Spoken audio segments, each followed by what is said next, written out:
Thank you, everybody, for coming. We'll go ahead and begin, just in the interest of time, with the press conference. So I will introduce Bishop Coyne, Chair on the Committee of Communications, Bishop Coyne from Burlington, Vermont. Bishop.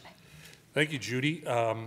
For the panel, this opportunity for a discussion with the press today, we have two members of the USCCB who had presentations this morning, one of whom will have, and the other who will have a presentation this afternoon. Archbishop Wilton Gregory of the Archdiocese of Atlanta is here to speak as the chair of the Committee on Divine Worship to the discussion regarding the rite of infant baptism. Bishop Richard Malone of the Diocese of Buffalo is here as a member of the Committee on Laity, Marriage, Family Life, and Youth. He made a very good presentation, and we had a very lively discussion on Amoris Laetitia and the efforts of the conference to increase the support and promotion of marriage and family life.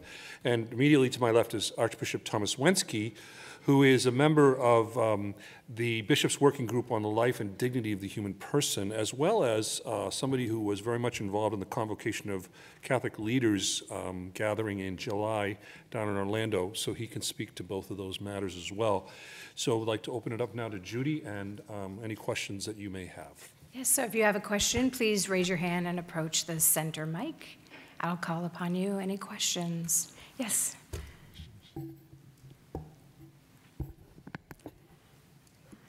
Hello, I'm Heidi Schlumf from National Catholic Reporter, and this question is for you, Archbishop Gregory. In light of the vote on the baptism translation, I was wondering, because the motu proprio didn't come in time for that translation, at what point do you think Catholics in the pews will see some difference in liturgical translations in light of that document from the Vatican? Heidi, first of all, I think that the reason that we decided to go forward with the text for the baptism of children was that it had already been reviewed twice by the bishops. It was well underway, and there were very few changes from the prior text, and so we felt it could stand on its own. I would hope that given the issuance of the motu proprio, the ISIL and the constitutive members of ISIL, the English-speaking Episcopal conferences, would be able to take this new authorization, this new permission, into consideration as they translate things going forward. As you know, there are a number of projects that are underway, including the very large project of the Liturgy of the Hours, but eventually the other liturgical books that have been reissued will be submitted for retranslation. How long? I don't know exactly how long, but it does provide a new moment in the process of translations, and it gives Episcopal conferences new authorization to be more actively engaged in that process. Okay, any other questions? Yes. Question on the marriage presentation and Amoris Laetitia, in an attempt to clear up some of the apparently unwanted media attention on the Amoris Laetitia. Does Amoris Laetitia permit Catholics living in adultery to receive communion? That's not an answer I'm going to provide for you. The whole point of my presence here and the presence earlier in the assembly room there was to advance the pastoral plan on marriage, the hope of which is to help people enter into and live happier, holier, healthier, deeper marriages and to form consciences about what marriage is. So hopefully going forward, we'll have, this is a hope and a prayer and a goal, we'll have fewer broken marriages and divorces. It's not in my provenance to respond to that question right here. Okay, yes. It's the back. Thank you. My name is Chris Karstens. I'm from the Adoremus Bulletin. Archbishop Gregory, this is a question about the motu proprio and Liturgiam Authenticam. Is it true that the motu proprio only changes the process of, I guess, the confirmatio, but are the principles of Liturgiam Authenticam, will they still be in force moving forward for the other liturgical books? In the response that Pope Francis gave to Cardinal Sarah, there is reference to the openness or the possibility or the need to look at the sections of Liturgiam Authenticam. But they have to be worked out. The actual document is in effect, but what modifications might be forthcoming is still an open question. Okay, thank you. Great. Other questions? That's it. Okay. Okay. One more. One for Archbishop Gregory.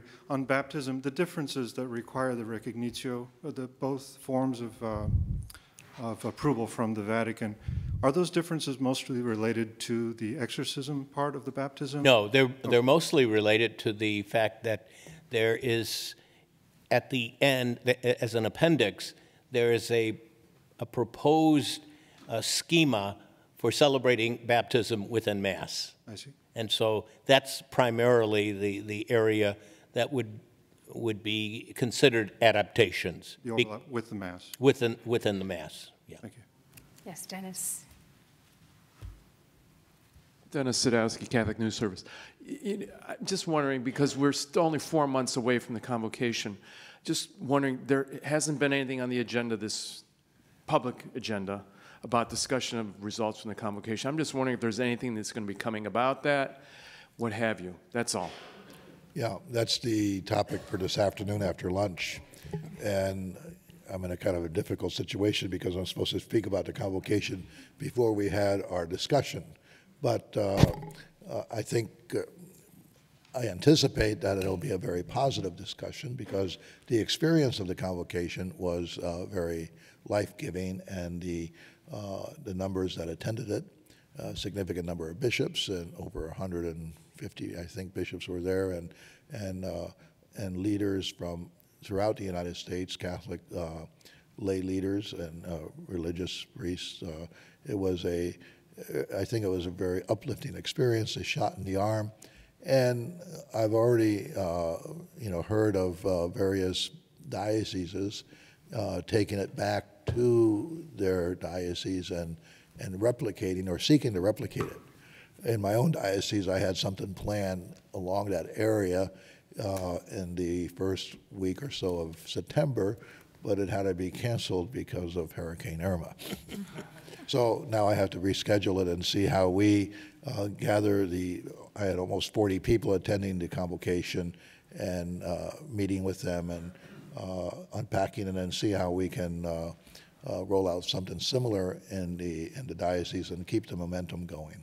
You want to just give a quick preview of what's going to be said this afternoon? It's embargoed. Don't have to. You don't have to yet. Just Tune in. You'll be there. And I'll be one of 3 presenters, and so I think just stay tuned, and it'll be, I think, a positive presentation. And really, we're going to be open to hearing remarks from the floor, and that's really, what's going to be the interesting part, because we've been well scripted to what we're going to say, but we'll see what the audience says. Okay, Father Reese. Archbishop Winski, Tom Reese from Religion News Service. Archbishop Winski, you have a lot of Haitians in Miami, and I wonder if you could tell us about what you're hearing from them, about their concerns, and how the church is responding to their concerns about their change in status. Well, the Haitians, before I was a bishop, I spent 18 years of my priesthood working as their parish priest. So I'm very close to the Haitian community. And it's a large community. It's probably over 250,000 people in South Florida, probably 1 million throughout the United States that are living here. There's a subgroup of them, about 50,000, that were granted temporary protective status after the earthquake on January 2010. And they join groups of Salvadorians and Hondurans. There are more Hondurans that have had TPS for almost 20 years. And each of these groups are seeing the present administration announcing plans to bring TPS to an end. Now, among the Haitians, this has caused, in past months, some panic.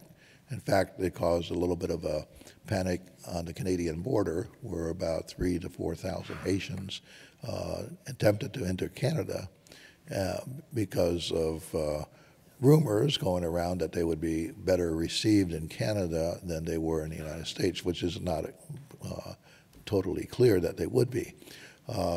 Right now, there are Haitians in detention that are not covered by TPS, maybe 3,000 to 4,000 that had left Haiti a couple years ago to seek to build lives in Brazil. And when the Brazilian economy tanked along with its politics, those Haitians started heading towards Mexico, and through Mexico attempting an entry into the United States, and many of them have been picked up and are presently detained. Haiti has a dramatic situation of extreme poverty, political instability, and so to bring TPS to an end would rob these people of a possible future here in the United States, because there is no real future in Haiti. Haiti depends on its diaspora to support relatives in Haiti. Most of these TPS people are working, and so they're sending help back home, and they're paying taxes here. So to pull the plank out from underneath them would be very deleterious to them and to Haiti and to their families here. There are, after 7 years in the United States, and some of them had been here before that when they were able to secure the TPS status, but you can imagine after 7 years, many of them have children that are American citizens, and this would imply a tremendous disruption to their lives. And after 7 years, you don't have anything to go back to. There's nobody, no place to go back to. So there's been, it was announced yesterday on the floor that a group of Congress people from South Florida have introduced legislation to grant a legislative remedy to the Haitians. I think today in the paper there was another group of legislators congressmen from New York that have introduced a similar bill. And really that's the solution, because the critics of TPS would say, it's not temporary. And I remember a few months ago I was meeting with somebody from the administration, that's what they threw at me. Well, it's not temporary. And I said, yeah, it's not. After 7, 8 years, after 10, 20 years, it's not temporary. And so, we need another remedy that's not as draconian as you're suggesting, to send people back to, because, the old philosophical principle, you never step in the same river twice. So, these people that left Honduras or Salvador 20 years ago, that have left Haiti almost 10 years ago, they moved on, and we have to, and they become Americans, so we have to make them American in fact as well. Okay, I think we've got time for one more question. Going once, going twice. Okay, a note, the afternoon session may end early. So just know that after the session ends, no matter what time it is, we will have a press conference in this room about approximately 15 minutes after. So thank you. Okay. Thank you for coming. Thank you, Your Excellencies. Thank you. Thank you.